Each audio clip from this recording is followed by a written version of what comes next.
দেশে বিনিয়োগের জোয়ার আনতে বড় পদক্ষেপ নিলেন প্রধানমন্ত্রী তারেক রহমান। প্রকল্প অনুমোদন প্রক্রিয়া সহজ করতে দিলেন কঠোর নির্দেশনা। ৪ মে সোমবার সচিবালয়ে বস্ত্র ও পাট মন্ত্রণালয়ের অধীনে বন্ধ কলকারখানার ভবিষ্যৎ নিয়ে আয়োজিত এক গুরুত্বপূর্ণ বৈঠকে তিনি এই ঘোষণা দেন। বৈঠকে প্রধানমন্ত্রী তারেক রহমান বলেন, সরকার একটি বিনিয়োগ বান্ধব পরিবেশ গড়ে তুলতে প্রতিশ্রুতিবদ্ধ।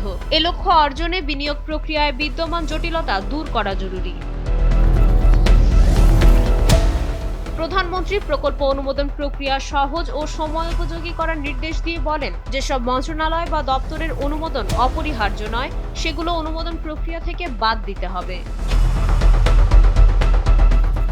বন্ধ থাকা সরকারি কলকারখানায় বেসরকারি বিনিয়োগ বাড়াতে ঋণ প্রাপ্তি সহজ করার উপরও গুরুত্ব আরোপ করেন তিনি। একই সঙ্গে সংশ্লিষ্ট মন্ত্রীদের দ্রুত কার্যকর পদক্ষেপ নেওয়ার নির্দেশ দেন তিনি। মাইশা মালিহা, সময়ের আলো।